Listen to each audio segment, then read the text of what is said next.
कल रात केंद्र सरकार के कुछ अधिकारी अचानक हमारे यहाँ आए, हमारा camera, laptop, computer, mobile, table, कुर्सी, लाइट सब उठा ले गए। क्यों उठा ले गए नहीं बताया, कब वापस करेंगे नहीं बताया, वापस करेंगे भी कि नहीं करेंगे ये भी नहीं बताया। तो आने वाले अनिश्चित दिनों तक हमारी आपकी मुलाकात नहीं हो पाएगी। आप सभी को विश्वगुरु की ढेर सारी बधाइयां, ताली बजाते रहिए। ये सुनकर चौंकिए मत। इन बातों को अभी इसलिए कह रहा हूं क्योंकि जब ये सब कुछ चला जाएगा तो शायद कहने का मौका ही ना मिले। ये सारे संसाधन ही नहीं रहेंगे तो हम आपसे कहेंगे कैसे। इसीलिए अभी से अपने दिमाग में बिठा लीजिए, क्योंकि मोदी सरकार ऐसी ही व्यवस्था में लगी है। कल तक यूट्यूब पर सत्ता से सवाल पूछने वाले पत्रकारों को हीन दृष्टि से देखने वाली सत्ता अब उनसे तिलमिला गई है। सोशल मीडिया पर खुल रही सत्ता की पोल अब मोदी सरकार को बर्दाश्त बिल्कुल नहीं है। शायद इसीलिए नया नया जुगाड़ ढूंढा जा रहा है, लेकिन ये जुगाड़ हमसे ज्यादा आपके लिए खतरनाक साबित हो सकता है। कैसे हो सकता है अभी एकदम आसान भाषा में विस्तार से बताएंगे। इसे लेकर एडिटर्स गिल्ड ऑफ इंडिया ने सरकार को एक पत्र लिखा है और उस पत्र में किस तरीके से बेहद चिंताजनक मुद्दे उठाए गए हैं उन्हें जरा ध्यान से सुनिएगा। और आपके आसपास यदि कोई 1947 से पहले के बुजुर्ग मिल जाए तो उन दिनों की गुलामी की दास्तां सुन लीजिएगा। पता नहीं कब आधिकारिक रूप से वैसे ही दिन देखने को मिल जाए, क्योंकि अब तो देश के उपराष्ट्रपति भी सोशल मीडिया से परेशान हो गए हैं। कह रहे हैं कि सोशल मीडिया को कंट्रोल करना चाहिए, बहुत गड़बड़ मामला है। उधर पिछले दिनों लोकसभा अध्यक्ष ओम बिरला ने विपक्षी सांसदों को लेकर एक इतनी जोरदार बात कही जिससे सुनकर आप लोटपोट हो जाएंगे हंसी से कि गम में, ये हम नहीं बता सकते। आज का ये इकलौता मुद्दा बेहद गंभीर है, इसलिए सिर्फ इसी पर बात करेंगे। लेकिन चर्चा शुरू करने से पहले आप सभी से अनुरोध है कि अभी इसे लाइक कर दीजिए अपनी आवाज को बचाए रखने के लिए। मेरी नहीं, अपनी आवाज को बचाए रखने के लिए ज्यादा से ज्यादा लोगों तक पहुंचाइएगा, क्योंकि आने वाले वक्त में कुछ भी मुमकिन है। आपको मालूम है, आप जानते हैं कि 2014 के बाद से मुमकिन है योजना इस देश में चल रही है। इस योजना के तहत कुछ भी मुमकिन है। पिछले दिनों मोदी सरकार एक ड्राफ्ट लेकर आई, एकदम देसी भाषा में बता रहा हूं, ध्यान से सुनते जाइए। मोदी सरकार एक कानून बनाना चाहती है जिसके माध्यम से आपके कानों में रुई नहीं बल्कि खूंटा ठोकने की कोशिश की जाएगी, ताकि आप लाख प्रयास करके भी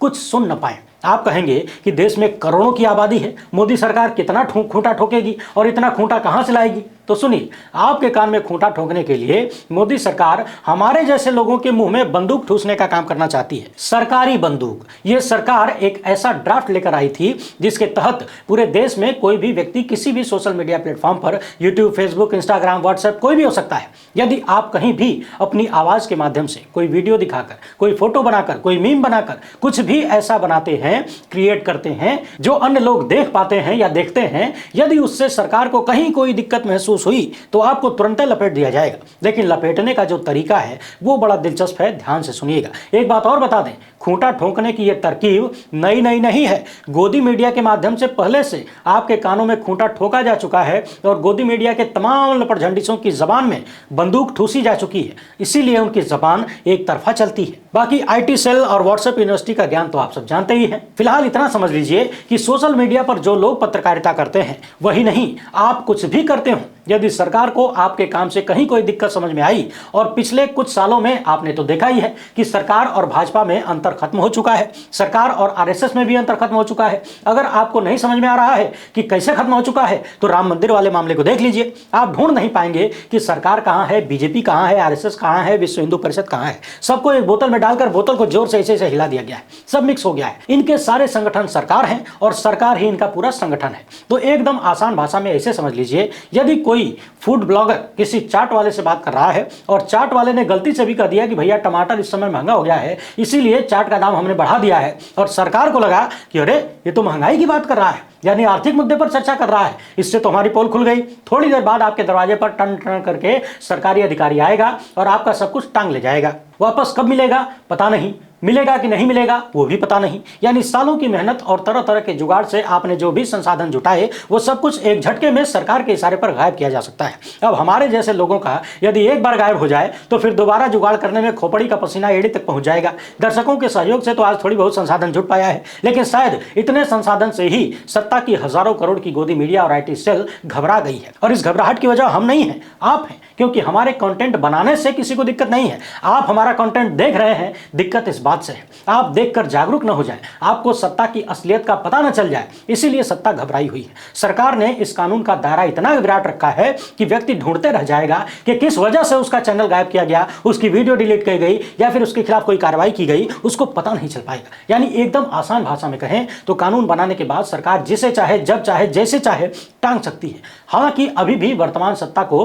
किसी को टांगने के लिए या जेल भेजने के लिए, जेल में रखने के लिए किसी कानून की जरूरत नहीं है। सरकार ने इस मामले में नैतिकता और देश की एकता, अखंडता का भी जिक्र किया है, यानी कि राष्ट्रहित। अब यूं समझ लीजिए कि आए दिन खबर आती है कि चीन ने भारत की सैकड़ों वर्ग किलोमीटर की जमीन पर कब्जा कर लिया है। हाल ही में पता चला कि भारत के सूरवीर मेजर शैतान सिंह स्मारक मोदी सरकार ने तोड़वा दिया, क्योंकि वो जमीन बफर जोन में आ गई, यानी कि भारत की जमीन चीन के कब्जे में चली गई, तभी तो बफर जोन पीछे खिसकना पड़ा। हमने इस पर विस्तार से एक वीडियो में चर्चा की थी। अब इस तरह का कानून आने के बाद सरकार सीधे सीधे कह सकती है कि तुमने चीन पर भारतीय जमीन हड़पने का आरोप लगाया, इससे भारत चीन के रिश्ते खराब होते हैं, चलो अंदर। इसके अलावा इस ड्राफ्ट के भीतर सरकार ने खुद को अहम ब्रह्मास्मि मानते हुए संपूर्ण शक्ति दे रखी है, यानी वो जब चाहे, जैसे चाहे बदलाव कर सकती है समय के अनुसार। यानी आप कहीं किसी चौराहे पर बैठकर किसी से कोई चर्चा कर रहे हैं, किसी ने वीडियो बनाकर शेयर कर दिया, सरकार को अच्छा नहीं लगा तो आप भी लपेटे में आ जाएंगे। हालांकि यहां ध्यान देने वाली बात यह है कि अगर अच्छा लगा तो आप कुछ भी बोल सकते हैं। जैसे गोदी मीडिया वाले दिन रात नफरती बातें करते हैं, आतंकवादियों की भाषा बोलते हैं, उग्रवादियों की भाषा बोलते हैं, सरेआम एक धर्म को गालियां देते हैं, मगर वहां कोई दिक्कत नहीं है, वो सब अपने हिसाब से चल रहा है ना, वहां दिक्कत नहीं है। जो लोग इसके खिलाफ बोलेंगे वहां दिक्कत हो सकती है। वैसे आप ये भी देखते हैं कि लपेटे में तो कभी भी कोई भी आ जाता है। किसी ने यदि मुख्यमंत्री या प्रधानमंत्री के बारे में कुछ कह दिया तो गिरफ्तार हो जाता है झट से। छापेमारी करने वाले अधिकारी को किसी से अनुमति तक नहीं लेनी होगी, जब मन करे, जहां मन करे छापेमारी कर सकता है। किसी के कार्यालय में घुसकर सारा सामान जब्त कर सकता है। 10 दिन के भीतर यदि आपको बता दिया कि क्यों जब्त किया है तो सामान कब वापस मिलेगा इसकी कोई गारंटी नहीं होगी। नहीं बताया तो 10 दिन में वापस कर देगा। यानी सरकार के अधिकारी को अगर बैठे बैठे इसे घर में बैठ के बोर हो रहा है और मन किया कि चलो थोड़ा आज मजा लेते हैं, किसी के ऑफिस में जाएगा, उसका लाइट, कैमरा, मोबाइल, लैपटॉप सब उठा लेगा, 10 दिन ले आकर अपने घर पे रखेगा, चाहे जहां भी रखेगा, और फिर कोई कारण नहीं बता सका तो ले आके वापस कर देगा या फिर फोन कर देगा, ले जाओ अपना उठा लेके जाओ यहां से। यानी बैठे बिठाए किसी को भी 10 दिन का जबरदस्त मानसिक टॉर्चर। और 10 दिन ही क्यों, अब तक हमारे यहां कानून है कि किसी को गिरफ्तार करने के बाद 24 घंटे के भीतर मजिस्ट्रेट के सामने पेश किया जाना चाहिए। लेकिन क्या हकीकत है, क्या हकीकत में ऐसा होता है? आए दिन आरोप लगता है कि थाने में ही कई दिन बीत जाता है, आरोपी मजिस्ट्रेट के सामने नहीं जा पाता। तो यदि कानून में ही 10 दिन का समय दिया गया है तो फिर हकीकत में 10 दिन होगा या 100 दिन हो जाएगा, कौन जानता है, ये तो वक्त बताएगा। इसके अलावा सरकार ये भी चाहती है कि जो लोग भी किसी भी तरह का कंटेंट बनाते हैं, खासकर करंट मुद्दों पर, यानी तात्कालिक मुद्दों पर, यानी हाल फिलहाल में देश दुनिया में जो कुछ हो रहा है, जो मुद्दे चल रहे हैं, उन पर यदि कोई चर्चा करता है वो अपने यहां एक आदमी लगाएगा, यानी अपने ऑफिस में एक और आदमी बैठाएगा। यानी अगर वो अकेले काम करता है तो एक आदमी और बैठाएगा अपने साथ में लोगों का फीडबैक लेने के लिए। यानी यदि मेरी किसी वीडियो से लोगों को दिक्कत हो रही है, कोई पसंद नहीं कर रहा है, तो वो लोग कंप्लेन करेंगे और मेरा एक आदमी बैठकर दिन भर उसकी कंप्लेंट सुनेगा, उसका और कोई काम नहीं होगा। उस आदमी को तनख्वाह मैं दूंगा अपनी जेब से। यानी जैसे जैसे जोड़ तोड़ के हम आगे की व्यवस्था बना रहे हैं। और यहां सरकार चाहती है कि एक आदमी को बैठाकर हम खाली शिकायत सुनने के लिए पैसा दें।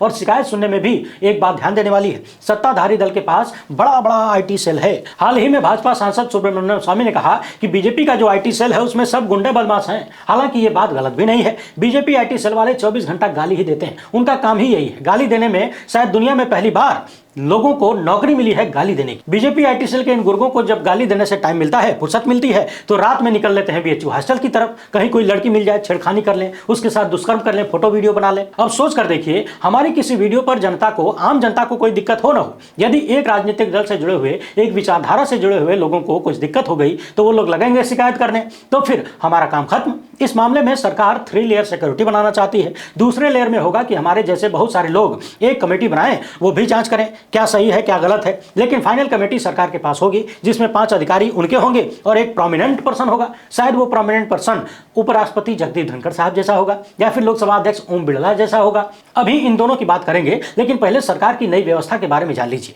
ये कितनी खतरनाक होने वाली है, इसको समझ लीजिए। अभी जो पत्र लिखा गया है उसे ध्यान से सुनिएगा। इस तरह का कानून बनाने के साथ साथ सरकार ये भी चाहती है कि जितने भी लोग सोशल मीडिया पर कोई भी कंटेंट बनाते हैं, किसी भी तरीके का, न्यूज ही नहीं कुछ भी बनाते हैं, वो समय समय पर सरकार को बता बताते रहें कि हेलो सरकार, हमारे इतने सब्सक्राइबर हो गए हैं, और सरकार उस हिसाब से आगे का नियम बनाती रहेगी। और जिनके ज्यादा सब्सक्राइबर होंगे उनके लिए बड़ी बड़ी समस्याएं हो सकती हैं। यानी अभी जो हम लोग आपसे अपील करते हैं कि भैया सब्सक्राइब करो, घंटी बजाओ, तब कहना पड़ेगा कि भैया सब्सक्राइब मत करना, घंटी बजाना दूर की बात है। वैसे तो ये ड्राफ्ट बहुत लंबा चौड़ा है, लेकिन जितना हो सका आसान भाषा में हमने आपको बताने की कोशिश की है। सरकार ने इस पर लोगों की राय मांगी थी, 15 जनवरी तक देना था। अभी इसे लेकर एडिटर्स गिल्ड ऑफ इंडिया ने केंद्रीय सूचना और प्रसारण मंत्री अनुराग ठाकुर को एक पत्र लिखा है और साफ साफ कहा है कि आपने जो ड्राफ्ट तैयार किया है ये पूरी तरह से अस्पष्ट है और अत्यधिक हस्तक्षेप करने वाला है। यानी आपके ड्राफ्ट में कुछ पता ही नहीं चलता कि सरकार किस मामले में कैसा एक्शन ले लेगी, एक्शन लेने का आधार क्या होगा, और आपने खुद को इतनी ज्यादा शक्ति दे दी है कि जो भी ब्रॉडकास्टर है उसके काम में जरूरत से ज्यादा हस्तक्षेप होने लगेगा।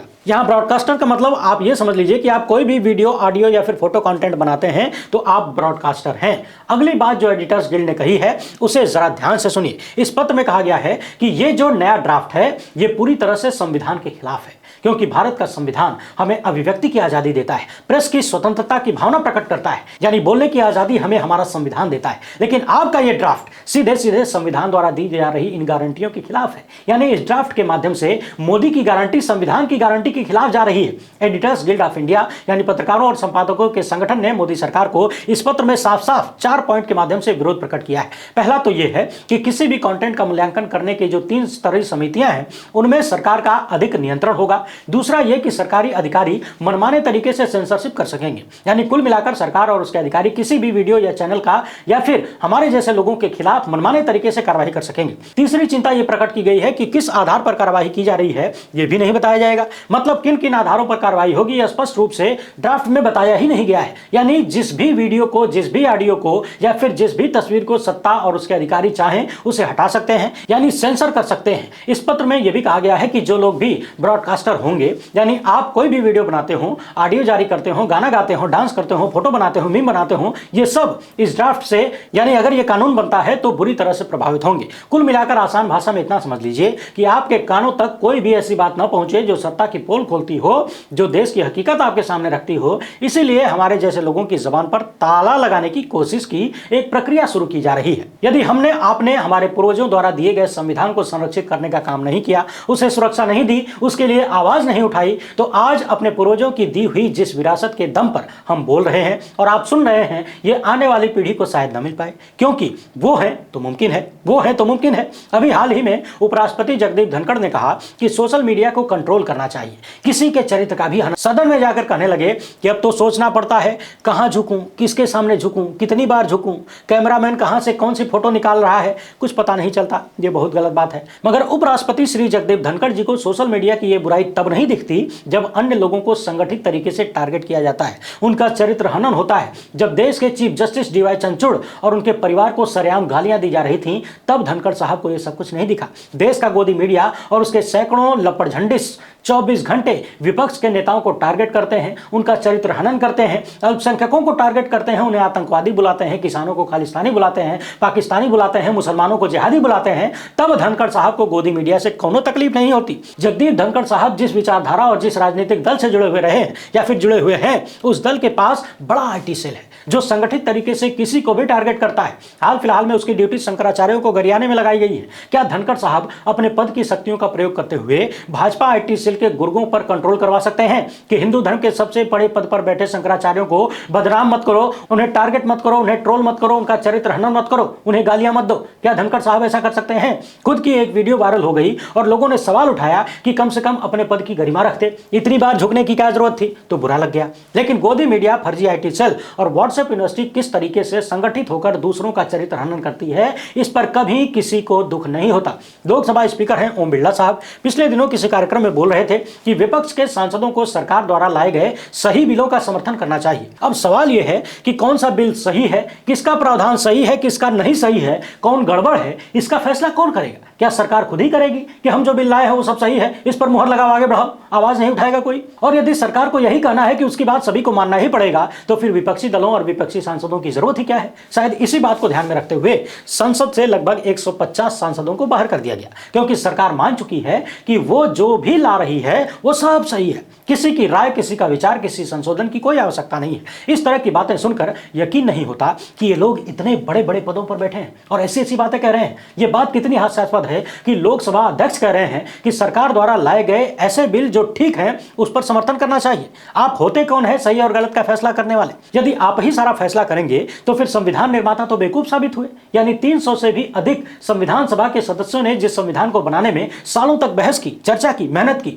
उसमें आप डॉक्टर अंबेडकर को याद कर लीजिए, सरदार पटेल को याद कर लीजिए, राजेंद्र प्रसाद को याद कर लीजिए, पंडित नेहरू को याद कर लीजिए, लियाकत अली को याद कर लीजिए, जेबी कृपलानी को याद कर लीजिए। इस तरह के तमाम लोग जो दुनिया भर के संविधानों को छलनी की तरह छानते हुए दिन रात की मेहनत इसलिए की ताकि सत्ता बदमाश न हो जाए, इसलिए विपक्ष की व्यवस्था रखी। क्या वो सब नासमझ थे? और यदि आपने मान ही लिया है कि विपक्ष को नहीं रखना है तो फिर विपक्ष का काम ही खत्म कर दीजिए। जितने सांसद आपके जीत जाएं, और फिर सांसद की जरूरत ही क्या है जी? सीधे सीधे पार्टी वाला वोट डलवाइए, जिसको अधिक वोट मिल जाए। और वोट भी डलवाने की क्या जरूरत है, व्यवस्था तो सब हो ही रही है। मगर फिर भी पार्टी वाला वोट डलवाइए, जिस पार्टी को अधिक वोट मिल जाए उसका मुखिया देश का मुखिया। वैसे भी आरोप तो लगता ही है कि आपकी सरकार में किसी सांसद, किसी मंत्री या विधायक की कोई पूछ नहीं है, कोई पूछा नहीं जाता, किसी को कोई सुनता नहीं है। होता वही है जो दो लोग चाहते हैं। अभी राजस्थान के मुख्यमंत्री चुनने के मामले में आप सब ने देखा, विधायक दल की मीटिंग हो रही थी, लेकिन किसी को पता नहीं था, किसी विधायक को पता नहीं था कि मुख्यमंत्री कौन बनेगा। जबकि विधायक दल की मीटिंग होती है अपना नेता चुनने के लिए, वही नेता मुख्यमंत्री बनता है। लेकिन यह दुनिया का पहला ऐसा चुनाव होगा जहां किसी को यह मालूम ही नहीं था कि चुनना किसको है। आकाश से पर्ची आती है, आकाश से एक पर्ची आती है, उस पर्ची को खोलने के बाद वसुंधरा राजे को झटका लगता है और एक झटके में भजन लाल शर्मा मुख्यमंत्री बन जाते हैं। भजन लाल शर्मा का नाम सुनते ही चारों तरफ सन्नाटा पसर जाता है और सन्नाटा इतना गहरा होता है कि भाजपा द्वारा भेजे गए प्रतिनिधि राजनाथ सिंह जी को कहना पड़ता है कि कोई और नाम हो तो बताइए। हालांकि सब जानते थे कि बताने से कुछ होगा तो है नहीं, बल्कि उल्टा विरोधियों की लिस्ट में आ जाएंगे। कभी टारगेट भी किए जा सकते हैं। वही होगा जो मंजूर दिल्ली होगा, और वही हो गया। भारत में लोकतंत्र की अम्मा रोजाना बहुत मजबूत हो रही है, रोज 2 इंच मोटी हो रही है। आप लोग भी इसके मोटापे का आनंद लेते रहिए। अंत में अनुरोध बस इतना करेंगे कि इस वीडियो को ज्यादा से ज्यादा लोगों तक पहुंचाइएगा। लाइक नहीं किए हैं तो कर दीजिए। सरकार के इस तरह की करतूतों से सबसे ज्यादा नुकसान इस देश की जनता का होना है, हमारा क्या। हम तो फकीर आदमी हैं जी, झोला उठाकर चल देंगे और आपका 15 लाख अटका रह जाएगा।